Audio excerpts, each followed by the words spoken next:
له لا شريك له وأشهد أن محمدا عبده ورسوله اللهم صل على محمد وعلى آل محمد كما صليت على إبراهيم وعلى آل إبراهيم إنك حميد مجيد اللهم بارك على محمد وعلى آل محمد كما باركت على إبراهيم وعلى آل إبراهيم إنك حميد مجيد أما بعد فإن أحسن الكلام كتاب الله وأحسن الهدي هدي محمد صلى الله تعالى عليه وآله وسلم وشر الأمور محدثاتها وكل محدثة بدعة وكل بدعة ضلالة وكل ضلالة في النار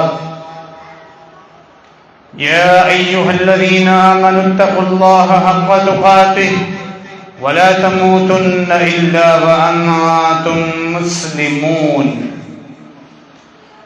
يا أيها الناس اتقوا ربكم الذي خلقكم من نفس واحدة وخلق منها زوجها وبث منهما رجالا كثيرا ونساء واتقوا الله الذي تساءلون به والأرحام إن الله كان عليكم رقيبا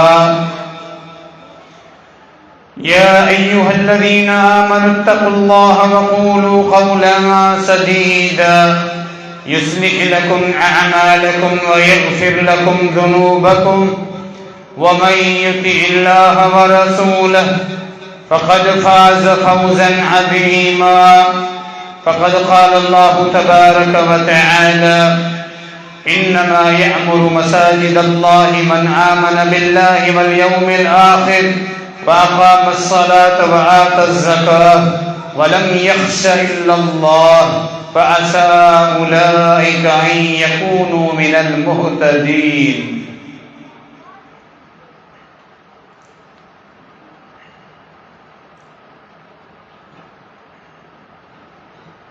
हैदराबाद शहर में दीनी जिम्मेदारियों के हवाले से काफ़ी मसरूफियत रहे थी। जमाती साथियों की तमाम घनी मोहब्बत है, वो इसरार कन था पंहिंजे इलाके में प्रोग्राम रखण के सिलसिले में तकरीर जो चवण था अक्सर तो इनकार करे छॾींदा आहियूं, पर किथे कुछ साथी असांजा कुछ शागिर्द ऐं जमाती अहबाब उन्हनि जो इसरार ग़ालिब अचे तो ऐं असां मजबूरन निकिरी ईंदा आहियूं। पर हकीकत इहा है मसरूफियात मां वक़्तु कढे जॾहिं निकिरी ईंदा आहियूं ॻोठनि में शहरनि में जमाती अहबाब जी मोहब्बत उन्हनि जी दीनदारी ऐं मस्जिदूं ॾिसंदा आहियूं, ही आबाद मस्जिदूं ॾिसंदा आहियूं त दिलि बाग बहार थी वञे थी, थकावट दूर ऐं ख़तम थी वञे थी, तमामु घणी ख़ुशी ऐं मुसरत महसूस थिए थी। बिलख़ुसूस सईदाबाद ऐं जे आस पास ॻोठनि में जॾहिं इत्तफ़ाक़ सां वञणु थींदो आहे त असांजे दिलि में जेका क़ल्बी ऐं रूहानी मोहब्बत आहे अल्लामा बदीउद्दीन शाह अर्राशिदी रहमहुल्लाह तआला सां बाक़ाइदा जिन जिन ॻोठनि में बहराड़ियुनि में शाह साहब रहमुल्ला महिनत कई ऐं तौहीद जो नूर जेको फैलायो वो नूर वाज़े तौर ते असांखे रोशन चमकंदड़ ॾिसण में अचे थो।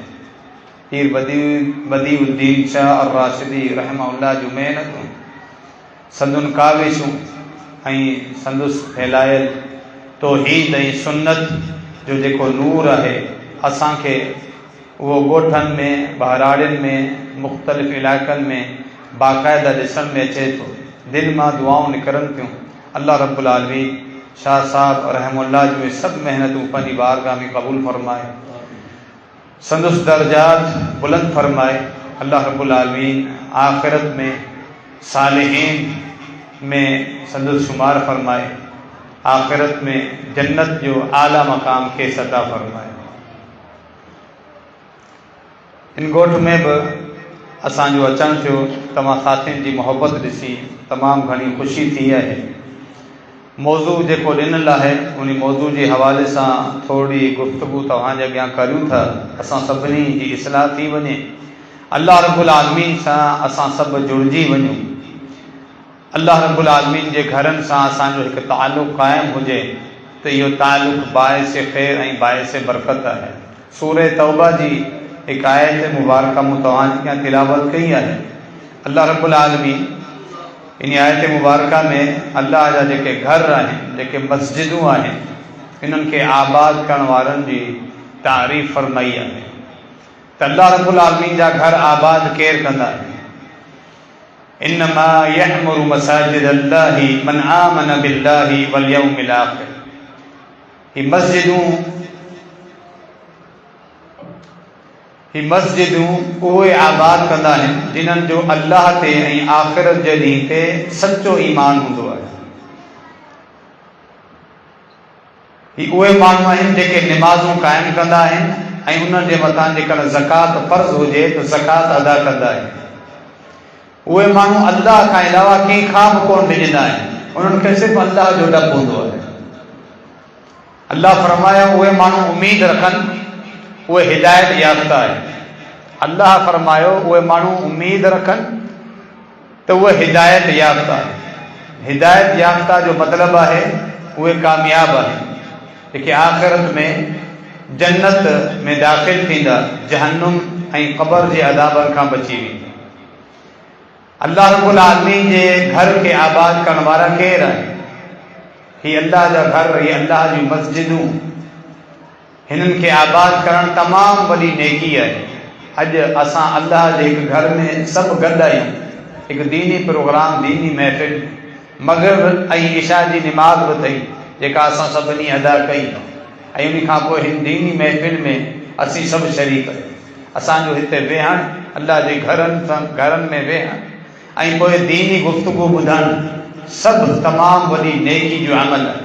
अल्लाह रब्बुल आलमीन संदसि बारगाह में क़बूल फरमाई इहे आबाद करण वारा नमाज़ूं पढ़नि था ऐं ज़कातूं अदा कनि था, 5 वक़्त जी निमाज़ पढ़ण वारा इन ख़ुशख़बरी में शामिल आहिनि।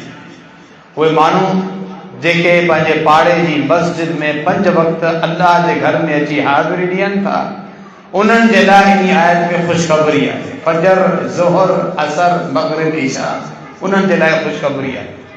जेके माण्हू हिननि घरनि खे आबाद कनि था, मस्जिदनि जी जेका ज़रूरत आहे, हिननि जी अदावत, हिननि खे ठाहिण में या हिननि जी का शइ ज़रूरत आहे, मस्जिद में विछाइण वारा क़ालीन या मस्जिद में हवा ॾियण वारा पंखा या मस्जिद में ठाहिण जे लाइ जेके दरवाज़ा ऐं मस्जिदनि मां उथंदड़ आवाज़ूं, जेके लाउड स्पीकर वग़ैरह जा सिस्टम, रोशनी ऐं बल्ब ऐं पंखा, उन्हनि में जेको पंहिंजो पैसो ख़र्च कनि था, जेके अचण वारा बिल्स आहिनि, जेके बिल आहिनि वापदा जा अदा करण वारा, उहे सभु हिन में शामिल आहिनि। उहा मस्जिद कमेटी जेका मुशावरत जे लाइ क़ाइमु हूंदी आहे, मस्जिद जो मुतवल्ली, ख़ज़ानची, उनजा जेके मेंबर आहिनि, सभु इन ख़ुशख़बरी में शामिल आहिनि, सभु ख़ुशनसीब आहिनि। अल्लाह रब्बुल आलमीन सभिनी लाइ फरमायो उहे उमीद रखनि, उहे हिदायत याफ़्ता आहिनि। त अल्लाह रब्बुल आलमीन असां सभिनी जो शुमार उन्हनि ख़ुशनसीब माण्हुनि में फरमाए। ही मस्जिदूं अल्लाह रब्बुल आलमीन जा नाज़िल कयल नूर जा रोशन चराग़ आहिनि, जितां असांखे नूर मिले, हिदायत जो नूर, अल्लाह रब्बुल आलमीन खे सुञाणप जो नूर। अल्लाह रब्बुल आलमीन जे घरनि ऐं मस्जिदनि जी अहमियत ऐं फज़ीलत ॾिसो, ही नबियनि जी सीरत रही आहे, उन्हनि जी ज़िंदगी जो हिस्सो रहियो आहे। उन्हनि पंहिंजी ज़िंदगी में जिते उम्मत खे अल्लाह रब्बुल आलमीन जी तौहीद जी तबलीग कई, पंहिंजे इलाक़नि में सभ खां पहिरियों जेको अमल हो उहो मस्जिदनि जी अदावत ऐं मस्जिदनि जी बुनियादनि खे मथे करणु। सभ खां पहिरियों घर अल्लाह रब्बुल आलमीन जो घर ही मस्जिद बैतुल्लाह, काबतुल्लाह। इन्न अव्वल बैतिन बुनिया लिन्नासी लल्लज़ी बिबक्कता। सभिनी खां पहिरियों घर जेको माण्हुनि जे लाइ अल्लाह जी इबादत जे लाइ क़ाइमु कयो वियो, उहो मक्का शहर वारो घर आहे। सैयदना इब्राहिम अलैहिस्सलाम इन घर जूं बुनियादूं बुलंद कयूं। पंहिंजे पुट जेको पैगंबर आहे सैयदना इस्माइल अलैहिस्सलाम सां गॾिजी इब्राहिम ऐं इस्माइल अलैहिस्सलाम पत्थर खणी अचनि पिया ऐं संदुन वालिद सैयदना इब्राहिम अलैहिस्सलाम उहे पत्थर ऐं सिरूं भित अदालत कंदा वञनि ऐं उहो घर क़ाइमु थींदो वञे ऐं बुनियादूं बुलंद थींदियूं। وَإِذْ يَرْفَعُ إِبْرَاهِيمُ الْقَوَاعِدَ مِنَ الْبَيْتِ وَإِسْمَاعِيلُ رَبَّنَا تَقَبَّلْ مِنَّا إِنَّكَ أَنْتَ السَّمِيعُ الْعَلِيمُ। ए असांजा रब ही जेको अमल आहे तुंहिंजे घर खे जोड़ण जो ही अमल तूं पंहिंजी बारगाह में असांखां क़बूल कर। ॿई पैगंबर आहिनि पर अल्लाह खां दुआ न घुरनि असांजो ही अमल पंहिंजी बारगाह में क़बूल फरमा। इब्राहिम अलैहिस्सलाम त बुनियादूं इहे मथे कयूं। बुनियाद हिन काबतुल्लाह जी त पहिरियां रखियल सैयदना आदम अलैहिस्सलाम जी बुनियाद रखी जेके सही तरीन अक़वाल अचनि था। सब खां पहिरीं बुनियाद मदद की कई अल्लाह रब्बुल आलमीन जे फरिश्तनि गॾिजी मदद कई। सैयदना आदम अलैहिस्सलाम सभिनी खां पहिरियों घर हिन धरती ते हिन ज़मीन ते क़ाइमु कयो काबतुल्लाह जी सूरत। ऐं ॿियो घर जेको हिन ज़मीन ते क़ाइमु थी वियो साॻियो मस्जिद अक़सा जेका अॼु यहूदियुनि जे कब्ज़े में आहे। जी मस्जिद अक़सा जे अक्सर हिस्से खे यहूदियुनि पंहिंजी बमबारी ऐं गोलाबारी मिसाइलनि जे ज़रिए मिसमार करे छॾियो।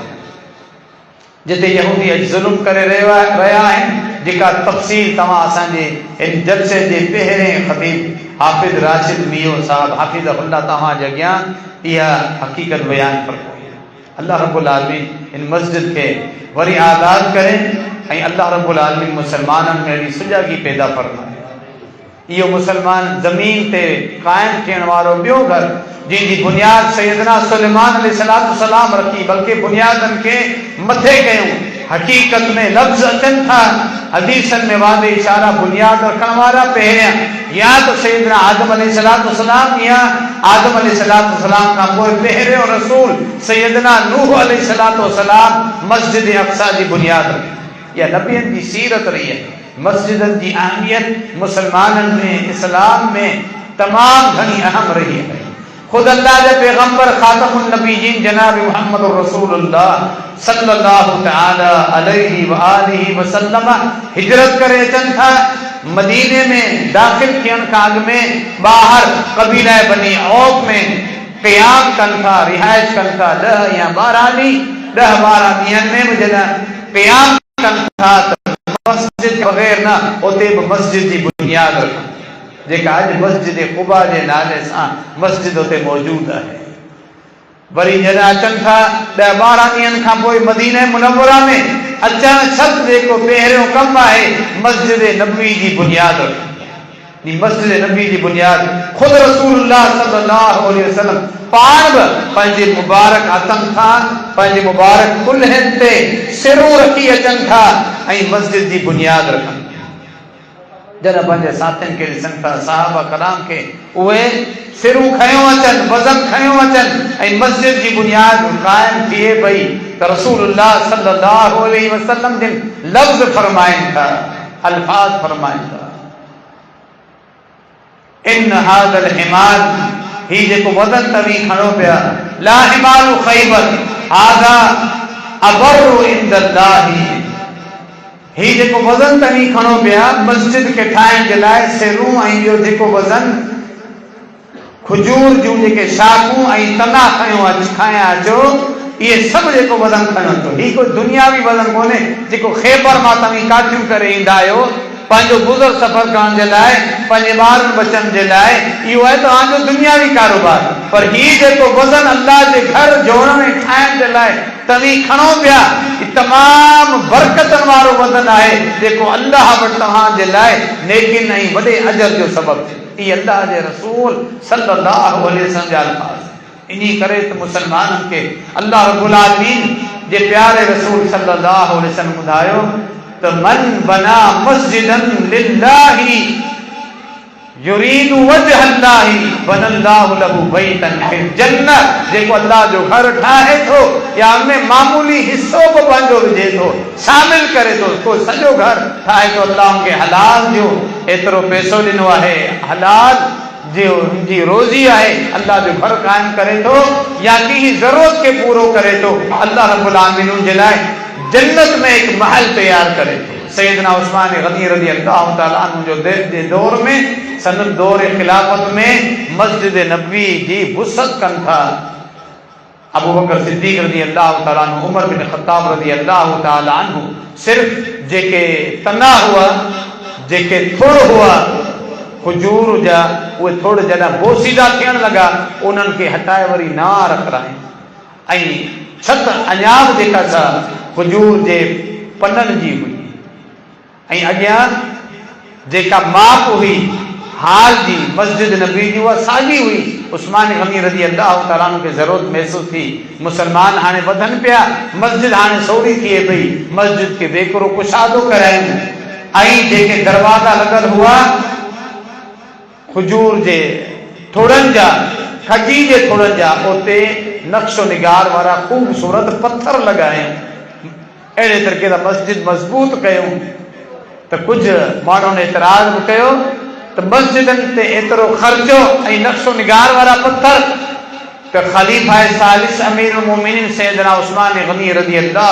तआला अन्हु जे इहा हदीस रिवायत कनि था तो जहिड़े हिसाब सां तव्हां अल्लाह जो घर ठाहींदो अल्लाह रब्बुल आलमीन तव्हांजे लाइ जन्नत में घर ठाहींदो पोइ सहाबा कराम ख़ामोश थी खुशनसीब आहिनि उहे इंसान जेके मस्जिदनि खे आबाद कनि था निमाज़नि जी सूरत में पंहिंजे ख़र्च करण जी सूरत में जेके पंहिंजो वक़्तु कढे मुशावरत जे लाइ मस्जिद जी इंतज़ामिया सां गॾु वेही मशवरा नेक मशवरा ॾियनि था त जीअं अल्लाह जा घर ई आबाद थियनि मूं अर्ज़ु पे कयो ही मस्जिदूं न सिर्फ़ इबादत जूं जॻहियूं आहिनि क़ुरान जी तिलावत जी ही जगह है ही तरबियत जी जगह है जिते मुसलमाननि जा मामला भी हल कया वञनि जिते मुसलमाननि खे दीन सेखारियो वञे क़ुरान सेखारियो वञे अॼु जेकी जहिड़ी तरीक़े सां ही मजलिस हिते क़ाइमु आहे नंढड़े ख़ूबसूरत बाबरकत जलसे जी सूरत में अल्लाह जे रसूल सल्लल्लाहु अलैहि वसल्लम जॾहिं खेनि ज़रूरत हूंदी हुई को पैगाम पहुचाइणो हूंदो हो या वफ़ूद या मुख़्तलिफ़ काफ़िला जिहाद लाइ मोकिलींदा हुआ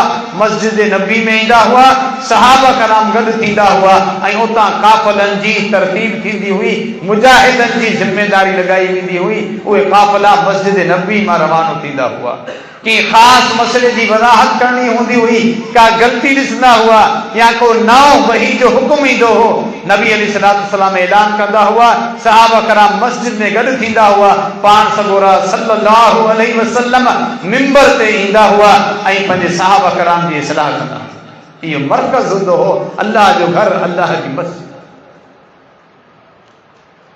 जॾहिं अचानक सिज गिरण या चंड गिरण थींदो हुओ सहाबा कराम खे गॾु कंदा हुआ सलातुल कुसूफ सलातुल खुसूफ चंड गिरण वारी नमाज़ जो इतमाम मस्जिद में थींदो कुछ फैसला भी मस्जिद में थिया एतिरे क़दर रसूलुल्लाह सल्लल्लाहु अलैहि वसल्लम जिन मस्जिदनि में खुशबू ऐं उन्हनि जी सफ़ाई जो एतमाम करण जो हुकुम ॾिनो फरमायो मूंखे मुंहिंजी उम्मत जा अमल ॾेखारिया विया मूंखे मुंहिंजी उम्मत जा अमल ॾेखारिया विया सही मुस्लिम जी हदीस हत्ता के उन माण्हू खे मूं जन्नत में ॾिठो जीअं मस्जिद मां हिकु कख खयो यानी हिकु कचरो कख हुन ॾिठो अल्लाह जे घर में जेको सुठो कोन पिए लॻो हुन खणी ऐं ॿाहिरि उछरायो अल्लाह रब्बुल आलमीन जा गुनाह माफ़ कया फ़रिश्तनि उन खे बि नेकी करे ॾिनी अल्लाह जे घरनि खे सफ़ाई ऐं तमामु करण वारनि जो एॾो मक़ाम आहे उहा ख़ातून जेका वॾी उमिरि जी पोड़ी उमर जी खातून मस्जिद में रहंदी हुई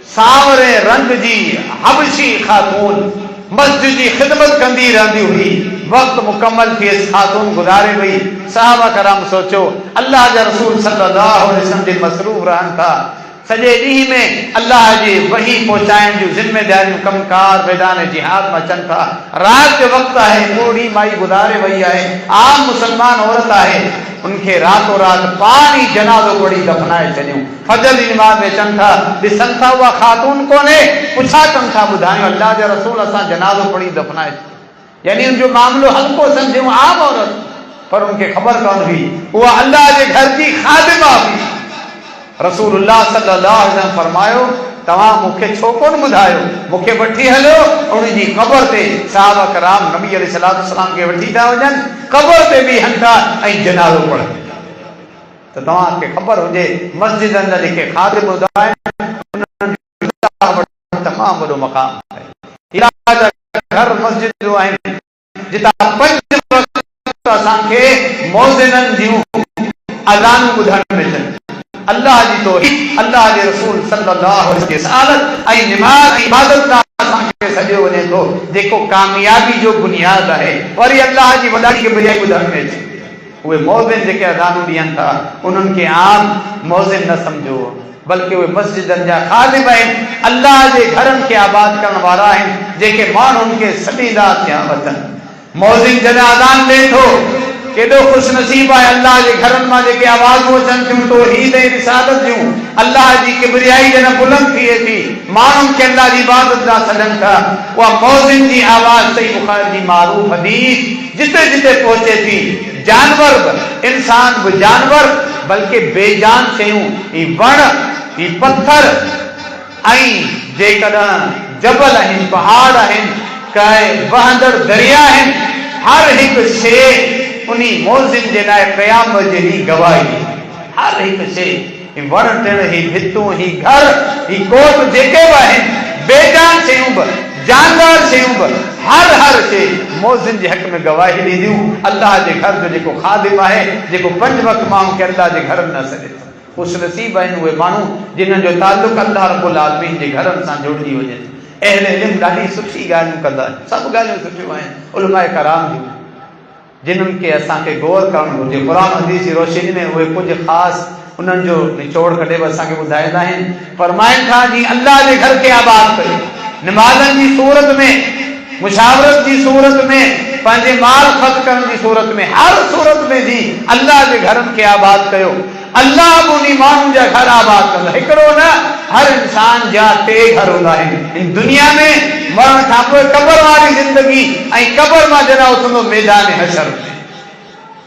या त ख़ुशि नसीब आहे त जन्नत जो घर आहे, जेकॾहिं बदबख्त अल्लाह जे घरनि खां परे रहियो, अल्लाह जे दीन खां परे रहियो, न दीन जी ख़बर, न अक़ीदे जी ख़बर, न क़ुरान जी ख़बर, न अल्लाह जो तारुफ़, न अल्लाह जे निमाज़नि जी ख़बर, न रमज़ान जे रोज़नि जी ख़बर, परे रहियो, उन बदबख्त जो घर जहन्नुम में वञे थो। पर जेके 3 घर आहिनि, अल्लाह उन माण्हुनि जा 3 घर आबाद करे थो, जेको अल्लाह जो घर आबाद करे। इन दुनिया में आबाद कीअं रहे थो, अल्लाह रब्बुल आलमीन खे परेशानियुनि खां बचाए थो, सुकून ऐं इत्मीनान ॾे थो, ख़ैस नेमतूं अता फरमाए थो, दुश्मननि जे डप खां महफूज़ रखे थो। अल्लाह रब्बुल आलमीन उनखे थोरो या घणो हलाल में बरकतूं पैदा करे थो, औलाद में बरकतूं थो ॾे, अल्लाह उनखे आबाद थो करे। जेसीं ताईं ज़िंदा आहे ज़िंदगी में बरकतूं, कंहिंजो मोहताज कोन थो थिए। ॾुखियुनि बीमारियुनि, ख़राब बीमारियुनि खां अल्लाह हिन खे बचाए थो, जेको अल्लाह जे घर खे आबाद करे। दुनिया मुंहिंजी आबाद, ही घर मुंहिंजो आबाद, घर में सुकून ऐं इत्मीनान, ज़ाल जी सूरत में अल्लाह रब्बुल आलमीन खे सुकून ऐं इत्मीनान ॾे थो, औलाद जी सूरत में, वालिदैन जी सूरत में, जेको अल्लाह जे घर खे आबाद करे। ऐं इन खां पोइ ॿियो घर क़बर। क़बर हिनजी आबाद आहे, मुनव्वर आहे, रोशन आहे, जिते हिनखे क़यामत ताईं उथणो हूंदो आहे। क़बर जी ताहत ते निगाह जेसीं ताईं नज़र पहुचे थी, कुशादी थी वञे, रोशनी सां भरिजी वञे थी, हिनखे का तकलीफ़ कान थी अचे, छो त हिन दुनिया में अल्लाह जो घर आबाद ऐं पोइ जॾहिं क़बर मां उथंदो त हिननि खे अल्लाह रब्बुल आलमीन रोशनी अता मैदान हशर में। कुझु अहिड़ा ख़ुशि नसीब आहिनि जिन्हनि जेके अल्लाह रब्बुल आलमीन नूर अता कंदो, उहे उन नूर जी रोशनी में हलंदा पिया, सिधो जन्नत ॾांहुं वेंदा पिया। हिसाब किताब आसान, पुल सरात ते बि रोशनी, मीज़ान ते बि रोशनी, उते अल्लाह रब्बुल आलमीन उनजो आसान हिसाब किताब करे जन्नत ॾांहुं रवानो। अल्लाह रब्बुल आलमीन करे फरमाए तव्हांखे ही नूर जेको क़यामत जे ॾींहुं मिलणो आहे, हिन दुनिया में अल्लाह जे घरनि मां मिलंदो। अल्लाहु नूरु समावाति वल अर्द, सूरे नूर जो नालो ही नूर आहे। सूरे नूर अल्लाह जो नूर, नूर हिदायत, अल्लाह जो दीन ही सॼो नूर आहे, रोशन आहे, वाज़िह आहे।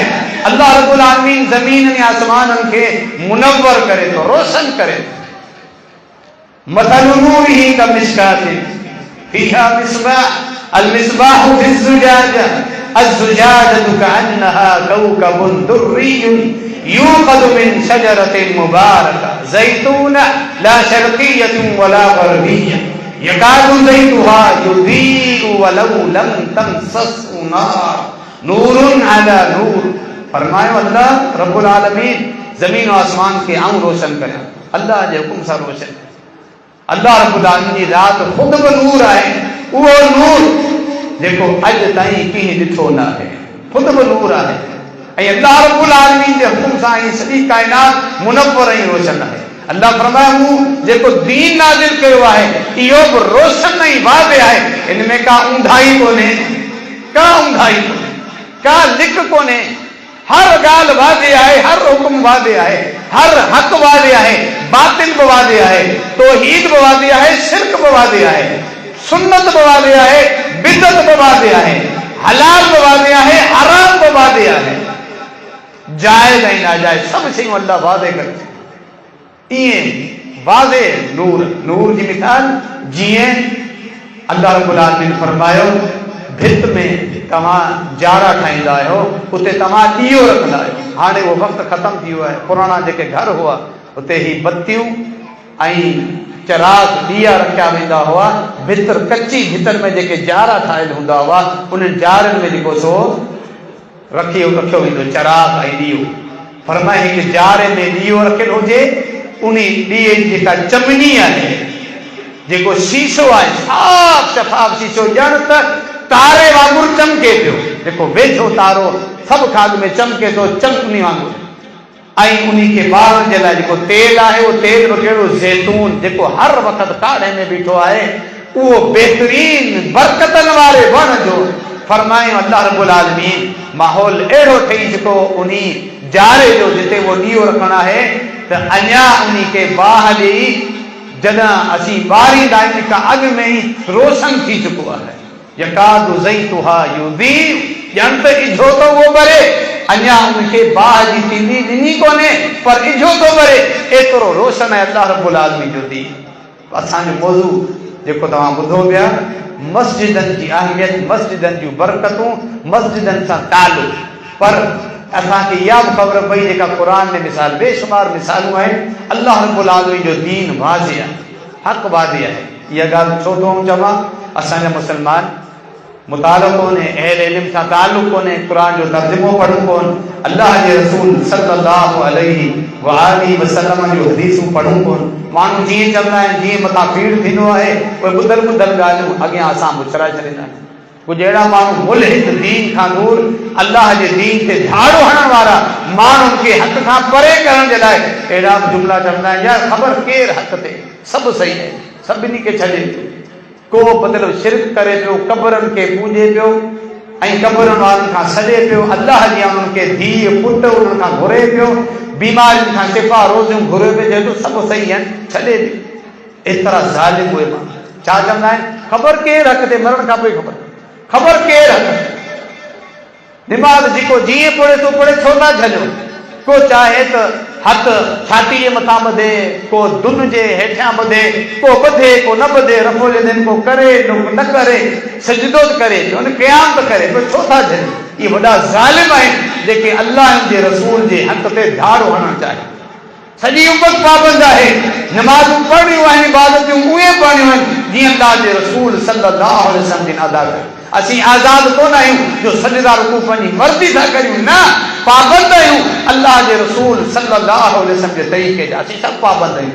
इहो ई रिसालत ईमान आहे, इहा ई नबी अलैहिस्सलातु वस्सलाम सां मोहब्बत जी निशानी अलामत।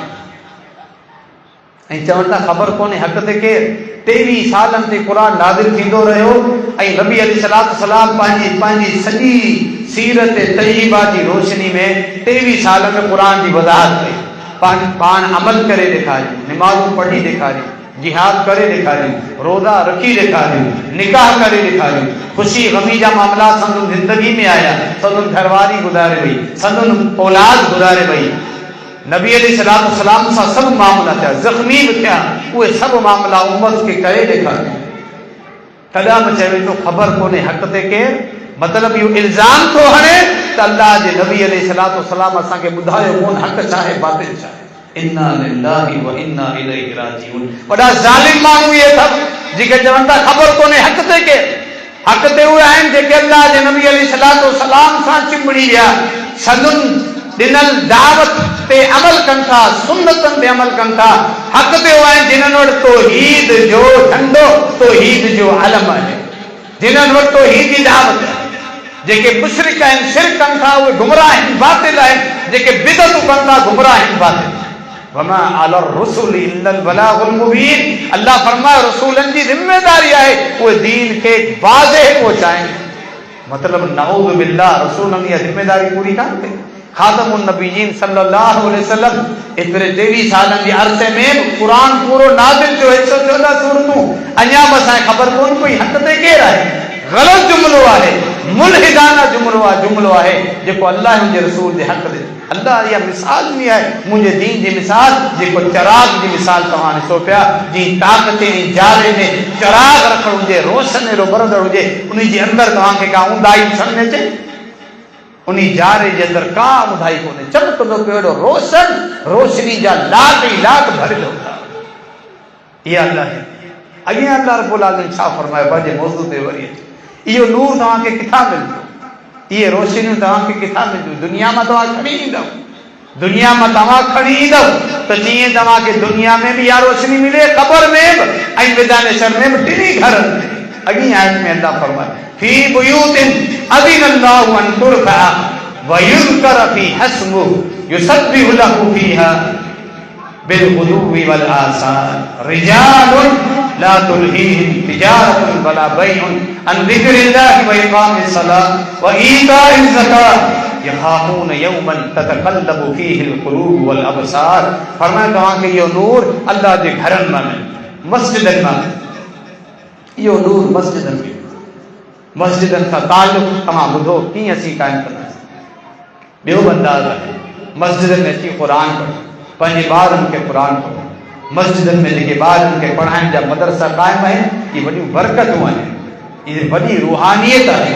इते ई असांखे नूर मिले थो। ॿार, नंढो ॿार मौलवी साहब, कारी साहब, हाफ़िज़ साहब वटि अची क़ुर पढ़े थो, हिकिड़ो ॿार पढ़ाइण वारो हाफ़िज़, उन्हीं के भी नेकी मिले थी। पढ़ने वाले बार के बार जा वालिदैन जेके बार के तैयार करे मदरसे मोकलन था, अलिफ बा ता का शुरू किए तो वरी कुरान शुरू करे तो बिला फिर वो हिफ्ज़ मुकम्मल करे तो कुरान जो नूर पंहिंजे सीने में महफूज करे तो इन्हीं में सब जो नेकी शामिल है। पढ़ाने वाले कायम मस्जिद जा इंतजामिया जा अफराद जेको ये माहौल तैयार करे दियन था, मुहैया कन था, तनी बार कुरान मदरसो पढ़ंदा रहन। वालिदैन मोकलण वारा जॾा हिक हर्फ ते 10 नेकियूं सभिनी के मिलन थियूं, वालिदैन के कारी साहब के इंतजामिया।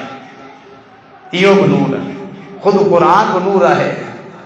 फामिनु बिल्लाहि व रसूलिहि वन नूरिल लज़ी अंज़लना वल्लाहु बिमा तअमलून खबीर। सूरह तगाबुन। अल्लाह बेशुमार मकामात ते कुरान के पंहिंजो नूर करार ॾिनो। अल्लाह ते ईमान आणो, अल्लाह जे पैगंबर ते ईमान आणो ऐं हिन नूर ते भी ईमान आणो जेको नूर असां आसमान तां नाज़िल कयो, यानी कुरान, यानी हिदायत जो नूर तव्हांखे कुरान मां मिलंदो। वरी इहो कुरान जॾहिं अल्लाह जे घरनि में अची पढ़ो, तव्हांजा ॿार पढ़नि, तव्हां ख़ुदि पढ़ो त केतिरी वॾी ख़ुशनसीबी आहे। घरनि में बि कुरान पढ़ो त जीअं शैतान भॼी वञे, बरकतूं अचनि, पर मस्जिद अल्लाह जे घरनि में जॾहिं तव्हां कुरान पढ़ंदव उनजो बि ख़ासि सवाबु आहे तव्हांजे लाइ। सही मुस्लिम जी हिकिड़ी हदीस ॾिसूं था, अल्लाह जा रसूल सल्लल्लाहु तआला अलैहि व आलिहि वसल्लम अचनि था। संदुन सहाबा कराम, असहाब सुफ़ा, गरीब सहाबा कराम मस्जिद नबी जा जेके रिहायशी हुआ, फरमाइनि था अयुहिब्बु अहदुकुम अन यअति इला अक़ीक़ व बुतहान। छा तव्हांखे एतिरी हिम्मत कोन्हे ही जेके वेझे जबलनि जे विच में वादियूं आहिनि, मदीने जे अॻियां अक़ीक़ ऐं बुतहान, उन्हनि वादियुनि में उठड़ियूं बीठियूं आहिनि, वॾे थूहे वारी पुठी ते जेको थूहो हूंदो आहे, जेतिरो वॾो हूंदो आहे, उहा उन पुठ जी सेहतमंद हुजण जी निशानी अलामत। वॾे थूहे वारियूं उठड़ियूं, ॻाढ़े रंग जी उठड़ी, अरब जो मशहूर माल, वॾो कीमती माल। उहे वञी ऐं काहे अचो जेके तव्हांजूं हूंदियूं, चोरी बि कोन्हे, धाड़ो बि कोन्हे, कंहिंजे हक़ ते धाड़ो बि कोन्हे, तव्हांजूं पंहिंजूं, वञो काहे। असहाब सुफ़ा जे सहाबा कराम चयो, अल्लाह जा रसूल सल्लल्लाहु अलैहि वसल्लम कहिड़ो ॾुखियो अमल, ॾाढो सवलो आहे, असां सभु वेंदासीं। तालीम जो अंदाज़ ऐं तालीम जो तरीक़ो, पहिरियां इहो सॼो माहौल ठाहियूं। नबी अलैहिस्सलाम जेको तालीम जो अंदाज़ ॾिनो, सॼी दुनिया जा क़यामत ताईं अचण वारा उस्ताद मोहताज आहिनि जेको तरीक़ा तालीम आहे रसूलुल्लाह सल्लल्लाहु अलैहि वसल्लम जी सीरत तय्यबा मां सिखनि ई हासिल कनि। तो पूरो अलग मौजू है नबी अलैहिस्सलाम की पाकीदा सीरत जो पान सगोरा सल्लल्लाहु अलैहि वसल्लम सिखारीदा की हुआ, तालीम की दी दा मुरब्बी है मुअल्लिम केड़े अंदाज में तेरा ही अंदाज कोई फरमायूं जेकर इहो आसान है तो छा तमाम में हिम्मत कोने तो तव्हां अचो अल्लाह जे की घर में मस्जिद में थुम्मा क़रा औ यअलम आयतम मिन किताबिल्लाहि खैरुल लहु मिन नाक़तिन। तव्हां में एतिरी हिम्मत कोन्हे अल्लाह जे घरनि में अचो, मस्जिदनि में अचो ऐं अल्लाह जे क़ुरान जी हिकिड़ी आयत पढ़ो। इहा हिकिड़ी उथड़ी जेका ॻाढ़ी वॾे थूहे वारी उथड़ी आहे उन खां वधीक कीमती आहे। ॿ आयतूं पढ़ो त ॿिनि उथण जे बराबरि ऐं टे त टिनि जे बराबरि। जेतिरी तादाद में क़ुरान जो आयतूं पढ़ंदा वञो एतिरी तादाद में इन्हनि उथड़ियुनि जा मालिक तव्हां थींदा वेंदव। हिकु माण्हू वटि उहा उथड़ी कीमती माल हुजे, सदको करे केतिरी वॾी नेकी कमाईंदो। अची अल्लाह जे घर मस्जिद में क़ुरान पढ़े, उनखे हर हर आयत ते अल्लाह एतिरो सवाब ॾे। हिकु हिकु हरफ ते 10 नेकिन वारो सवाब अलॻि आहे, वरी मस्जिद में अची पढ़े इहो सवाब अलॻि। ये सब बरकतूं ऐं नूर किथां मिलंदा? अल्लाह जे घरनि मस्जिद।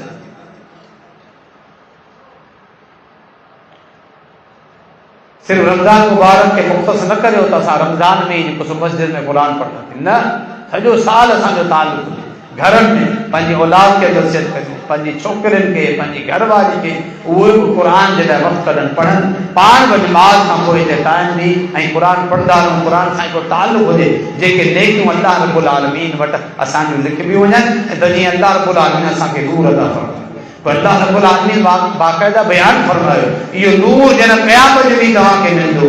यौम तरल मुमिनीन वल मुमिनाति यस्आ नूरुहुम बैन अयदीहिम व बिअयमानिहिम बुशराकुमुल यौम जन्नातुन तजरी मिन तहतिहल अनहार खालिदीन फीहा ज़ालिकल फौजुल अज़ीम। तव्हां क़यामत जो ॾींहुं ॾिसंदा क़बर मां जॾहिं मोमिन मर्द मोमिन औरतूं उहे सभु उथंदा, उन्हनि जे अॻियां नूर हूंदो, उन्हनि जे पोयां नूर हूंदो, उन्हनि जे साॼे उन्हनि जे खाॿे पासे चारों तरफ़ नूर ई नूर हूंदो। नूर जी रोशनी में उथंदा हलंदा पिया वेंदा, का तकलीफ़ का परेशानी। इहो नूर किथां खणी आया? अल्लाह जे क़ुरान सां ताल्लुक़ क़ाइमु कयूं, अल्लाह जे घरनि मस्जिदनि सां उन्हनि जो 5 वक़्त जो गहरो ताल्लुक़ क़ाइमु हो। अॼु उन ताल्लुक़ जी बरकत सां नूर दुनिया मां खणी आया, जन्नत जे रस्ते में आसानी सां। वरी कुछ मुनाफिक माण्हू अथनि, यौम यक़ूलुल मुनाफ़िक़ून वल मुनाफ़िक़ातु लिल्लज़ीना आमनू उन्ज़ुरूना नक़्तबिस मिन नूरिकुम क़ील इर्जिऊ वराअकुम फल्तमिसू नूरा।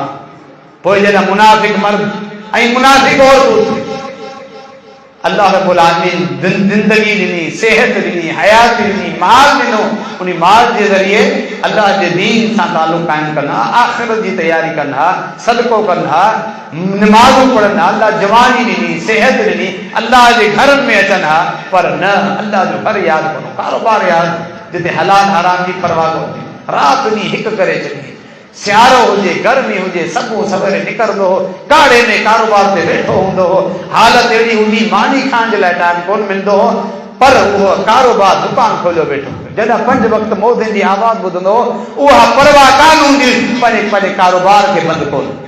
उहे मुनाफ़िक माण्हू क़यामत ॾींहुं उथंदा, जॾहिं ॾिसंदा उहे साॻिया असांजा मुस्लमान भाउ जी सागर दुनिया में ज़िंदगी गुज़ारे आया, परे खां अल्लाह उन्हनि खे ॾेखारींदो त जीअं उन्हनि जे मथां हसरत ऐं नदामत उन्हनि जे मथां छाइजी वञे त उहे चवंदा, ओ अल्लाह जा बानो, दुनिया में असीं तव्हां सां गॾु हुआसीं, थोरो बि हो उन्ज़ुरूना नक़्तबिस मिन नूरिकुम, तव्हांजे नूर जी रोशनी में असां बि अॻियां हली सघूं। हिते धिका पिया खायूं ऊंधा आहिनि, हिते धिका पिया खायूं, क़बर मां उथिया आहियूं, का रोशनी कोन्हे, ऊंधा ई ऊंधा ई आहे, नूर आहे ई कोन। बीहो त सही, तव्हांजे नूर जी मदद सां असां बि अॻियां हलूं। क़ील इर्जिऊ वराअकुम फल्तमिसू नूरा, चयो वेंदो जेकॾहिं वापसि दुनिया में वञी सघो था त वञो, उतां नूर खणी अचो। सुभान अल्लाह, अल्लाह रब्बुल आलमीन जो क़ुरान पढ़ो, तव्हांखे हिकिड़ी शइ महसूसु थींदी, काश उन नज़रे सां बि असां क़ुरान पढ़ूं। अल्लाह रब्बुल आलमीन क़यामत ॾींहुं जेको कुछ थींदो इम्तिहानात उन्हीं जा नतीजा फेल थियण वारा फेल छो थींदा उहे असांखे दुनिया में ॿुधाए छॾिया आहिनि। पाण चवंदा आहिनि त आख़िरत जो पेपर आउट आहे। सिर्फ़ु पेपर आउट कोन्हे, आख़िरत जो पर्चो जेको अल्लाह ॿुधाए बि छॾियो आहे उन जी तयारी कीअं कबी अल्लाह रब्बुल आलमीन सॼो उहो सिलेबस बि ॿुधाए छॾियो आहे, तयारी करण जो तरीक़ो ॿुधाए छॾियो। तो उहे नाकाम छो थींदा? दुनिया में अल्लाह जो नूर कोन खणी आया, न तौहीद जो नूर हो, न सुन्नत जो नूर हो, न क़ुरान जो नूर हो, न अल्लाह जे घर मस्जिदनि जो नूर हो। वञो वापसि उतां नूर खणी अचो, असां तो दुनिया में नूर खणी पोइ त धिका पिया खाईंदा। उन्हनि जे लाइ को नूर कोन हूंदो। मुनाफ़िक़ मर्दनि औरतनि जे लाइ उहे अहले ईमान पंहिंजे नूर जी रोशनी मां अॻियां निकिरी वेंदा। फदुरिब बैनहुम बिसूरिन लहू बाब बातिनुहु फीहि रहमा व ज़ाहिरुहु मिन क़िबलिहि अज़ाब। अंदरे पासे दरमियान में कोई मुनाफिक मर्द ऐं मोमिन मर्द ऐं औरत, मुनाफिक मर्द ऐं औरत विच में हिकु दीवार हायल थी वेंदी।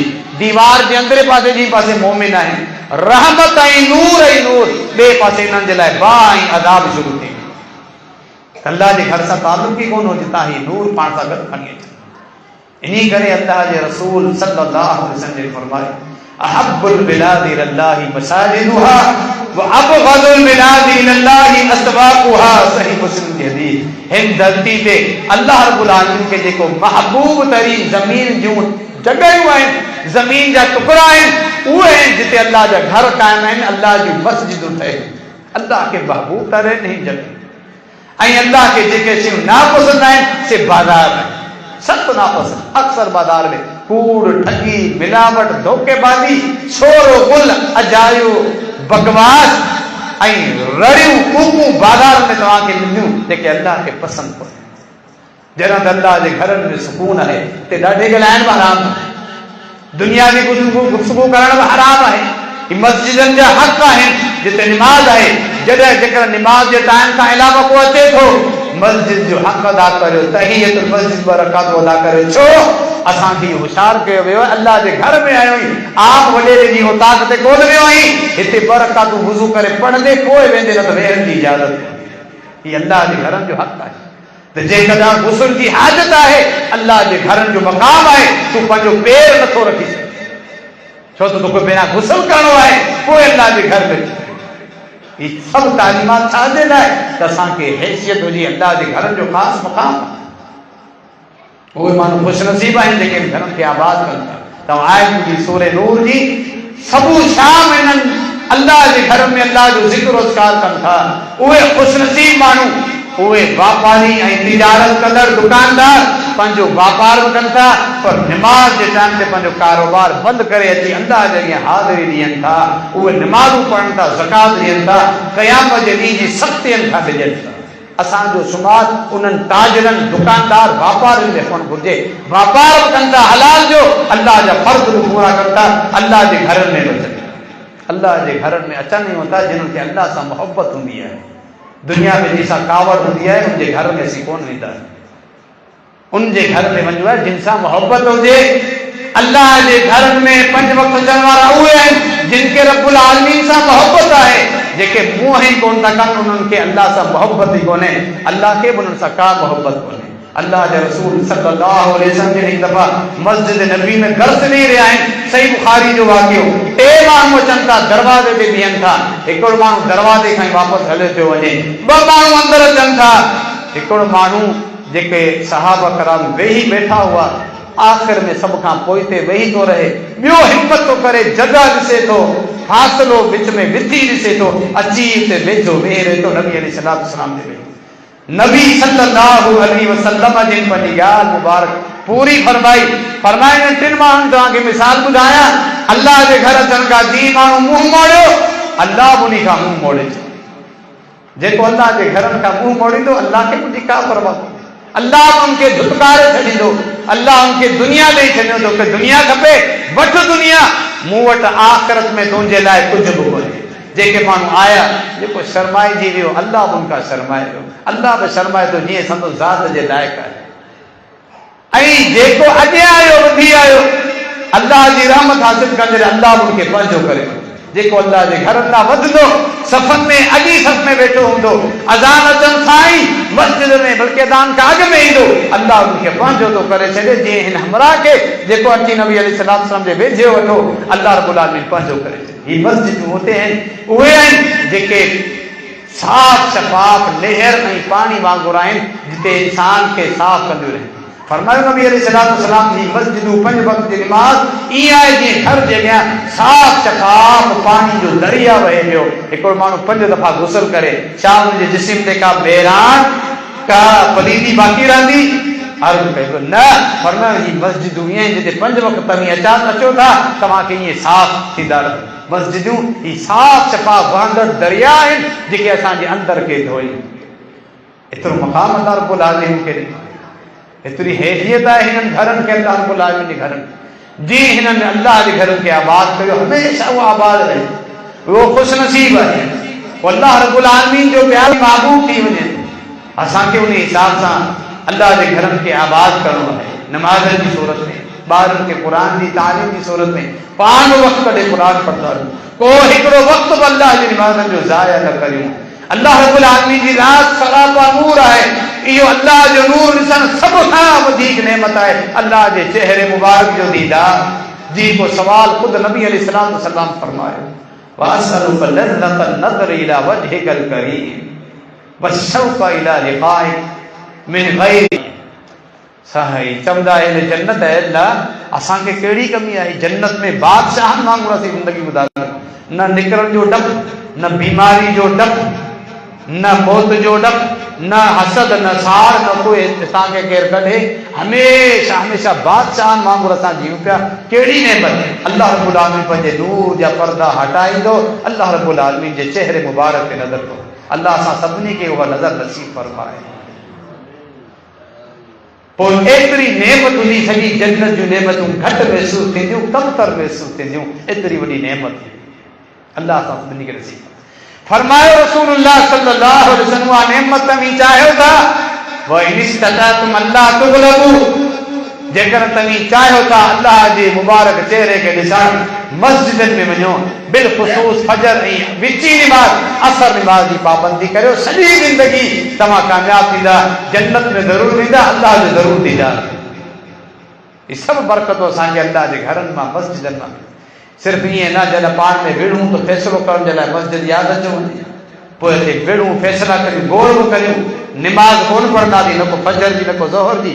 विढ़ण जे लाइ, फ़ैसिला करण जे लाइ, फ़ैसिले में हिक ॿिए ते इल्ज़ाम लॻाईंदासीं, उते गार गंद बि कढूं त अल्लाह जे घर ते इन कम जे लाइ। मस्जिद में जेकर निकाह थियनि था त सुठी ॻाल्हि आहे, पर निकाह शरीफ़ थियणु घुरिजनि। ईअं न थिए आम शादी हाल वांगुरु मस्जिदनि में अचूं, निकाह थिए, घोट साहब जा दोस्त बीठा आहिनि, उते बाक़ाइदा फोटू सेशन शुरू थी वञे, मोबाइल जे ज़रिए फोटू पिया निकिरनि, ऐं पोइ गोड़ घुमसार, पोइ नोटनि वारा हार पिया पराइजनि, उहे कागज़, उहे फोटू सॼी मस्जिद में पखेड़िया पिया हुजनि। मस्जिदनि जो अदब खोॾे बेअदबी आहे। निकाह जेकर करणु चाहियो था मस्जिद में, त अदब सां निकाह कयो, मस्जिदनि जो अदब हुअणु घुरिजे। फ़ैसिलो थिए मस्जिदनि में जाइज़ आहे, पर अहिड़ो माण्हू फ़ैसिलो करे, वॾेरो जेको निमाज़ी हुजे, फ़ैसिला उहे कराइण जे जेके 5 वक़्त निमाज़ पढ़े। निमाज़ यादि कोन्हे, बाक़ी फ़ैसिले करण जे अल्लाह जो घर यादि अचे थो। मुनाफ़िक़त आहे इहा। जॾहिं कमु पोइ थो, पोइ अल्लाह जा घर यादि अचनि। बाबा कसम खण, मस्जिद में हली कसम खण। ज़हन में इहा ॻाल्हि अथई त मुस्लमान मस्जिद में कूड़ कोन ॻाल्हाईंदो, मतिलबु ॿाहिरि कूड़ ॻाल्हाइण जी इजाज़त आहे। पोइ मुस्लमान कहिड़ो? मुस्लमान जहिड़ो मस्जिद में हूंदो आहे, तहिड़ो ॿाहिरि हूंदो आहे, तहिड़ो कारोबार में हूंदो आहे, पंहिंजे घर में बि हिकु जोड़ी मुस्लमान हूंदो आहे। सभु सिर्फ़ु इन कम जे लाइ असांखे अल्लाह जा घर यादि, त अल्लाह जे घरनि जा आदाब आहे, अल्लाह जे घरनि जी तमामु वॾी अहमियत ऐं बरकत आहे। अल्लाह रब्बुल आलमीन असांखे इहा ॻाल्हि सम्झण जी तौफ़ीक़ अता फरमाए। इन्हनि मस्जिदनि सां इहे जुड़जी वञूं त नंढे खां वॾे थियण ताईं, पोढ़प ताईं, मरण ताईं 5 वक़्त निमाज़ी हुजूं। मस्जिदनि जे मिंबर ऐं मस्जिदनि जे पिलर ऐं सतून वांगुरु असांजी हिकिड़ी जॻह हुजे जिते असीं हर वक़्तु मौजूदु हुजूं, त इंशाअल्लाह इहो सबबु, इहो वॾो अमल आहे असांजे आख़िरत में कामयाबी जो लाइ, जहन्नुम खां बचण जे लाइ ऐं जन्नत हासिल करण जे लाइ। अल्लाह रब्बुल आलमीन अमल करण जी तौफ़ीक़ अता फरमाए। आमीन। वमा अलैना इल्लल बलाग।